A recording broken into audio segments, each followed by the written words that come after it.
Bapak Ibu yang dikasihi di dalam Tuhan Yesus, jumpa kembali dengan saya di dalam Renungan Malam. Pada malam hari ini kita akan membahas sedikit mengenai rencana Allah di dalam rencana manusia.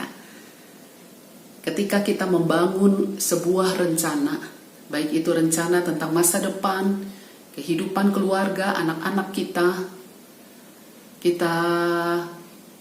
kadang merasa ragu apakah yang sedang kita rencanakan ini betul-betul sesuai dengan rencana Allah. Apakah rencana saya merupakan bagian di dalam rencana Allah? Apakah apa yang sedang saya rencanakan ini ada di dalam rencana Allah? Ada banyak orang bingung untuk melangkah karena ragu. Apakah yang saya rencanakan ini betul-betul pimpinan Tuhan, betul-betul ada di dalam rencana Allah? Kadang ketika kita sedang menjalani rencana itu, ada banyak rintangan, ada banyak hal yang seolah-olah kita berpikir Tuhan tidak mau saya melanjutkan rencana ini. Apakah betul halangan, rintangan di dalam perjalanan kita membangun sebuah rencana, menjalankan sebuah rencana, itu adalah tanda bahwa Tuhan tidak mau kita menjalankan rencana ini.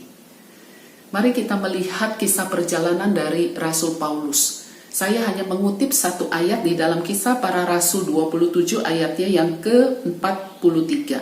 Tetapi perwira itu ingin menyelamatkan Paulus. Karena itu ia menggagalkan maksud mereka dan memerintahkan supaya orang-orang yang pandai berenang lebih dahulu terjun ke laut dan naik ke darat.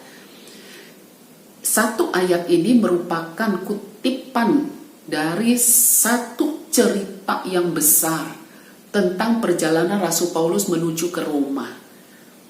Di akhir perjalanan penginjilan Rasul Paulus di dalam doa, di dalam lubuk hatinya yang terdalam, dia yakin, dia tahu bahwa Tuhan mau dia kembali ke Yerusalem. Ini adalah rencana Paulus untuk kembali ke Yerusalem. Tetapi seluruh rekan-rekan Rasul Paulus, orang-orang yang di dekat Rasul Paulus, melarang untuk Rasul pergi kembali ke Yerusalem. Karena di sana ada mahkamah agama. Mereka adalah orang-orang yang pernah menginisiatifkan untuk menyalibkan Tuhan Yesus. Mereka tahu kalau kamu pergi ke sana, kamu itu seperti memberikan nyawamu untuk mereka. Tetapi apapun pendapat dari rekan-rekan di dalam hubungan pribadi Rasul Paulus dengan Tuhan, dia yakin ini adalah rencana Tuhan untuk dia kembali ke Yerusalem. Singkat cerita, Rasul Paulus harus menjalani persidangan lepas persidangan. Karena dia warga negara Roma, dia harus dibawa ke Roma, mengikuti persidangan Roma.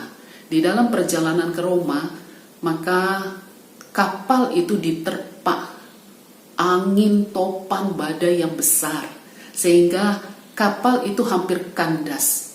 Orang-orang yang ada di dalam kapal, para prajurit, perwira, melakukan berbagai cara membuang apa yang ada di dalam kapal untuk meringankan kapal supaya kapal tidak kandas. Tetapi akhirnya kapal itu pun kandas. Di dalam keadaan panik seperti itu, maka muncul sebuah inisiatif.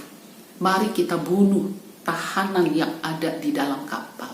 Karena kapal itu muatannya adalah para tahanan, termasuk salah satunya adalah Paulus.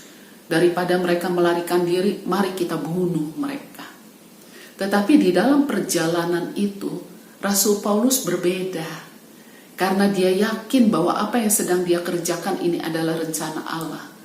Maka dengan hati yang tenang, dia menghibur, dia memberitakan Yesus Kristus, dia menolong orang-orang yang ada di dalam kapal. Sehingga kebaikan Rasul Paulus itu menggerakkan hati sang perwira.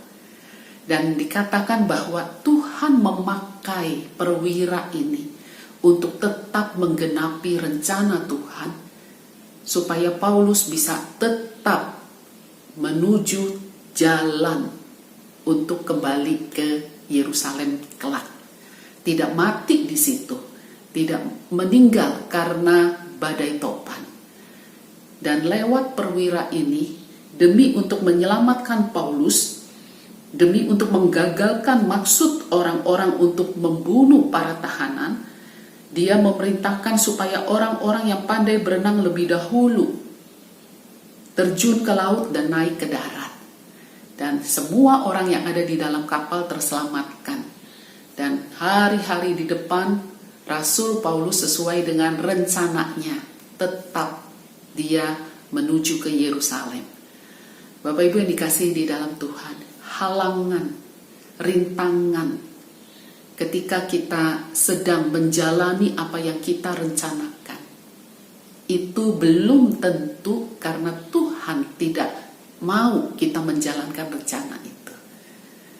Kalau rencana kita ada di dalam rencana Tuhan, maka tidak ada satupun yang mampu menggagalkannya.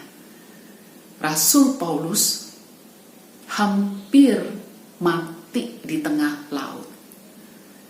Dan semua orang yang ada di dalam kapal itu pasti merasa bahwa inilah akhir hidup. Tetapi ada cara Tuhan untuk tetap membawa Rasul Paulus kepada rencana semula menuju ke Yerusalem. Bapak Ibu, biarlah kiranya apa yang kita rencanakan, apa yang kita reka-reka, mari kita bawa di hadapan Tuhan.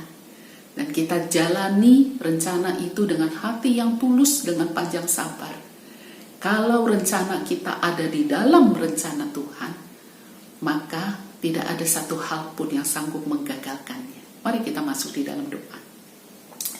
Tuhan yang mengasihi kami bersyukur kepadamu Tuhan karena Engkau adalah Allah yang berdaulat.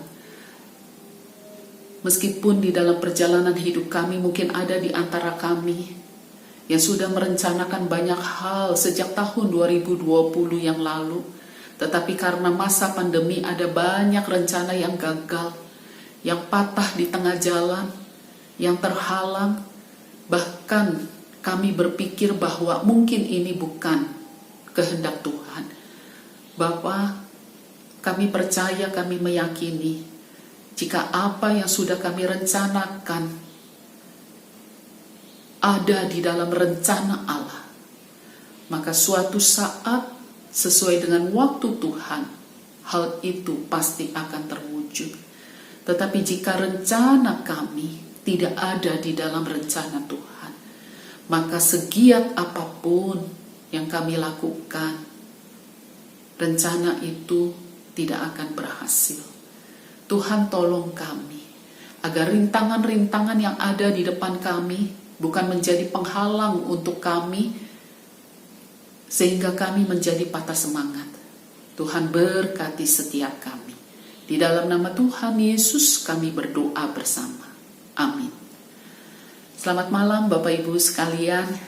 Mari kita membawa setiap rencana-rencana kita di dalam rencana Tuhan yang kekal. Amin.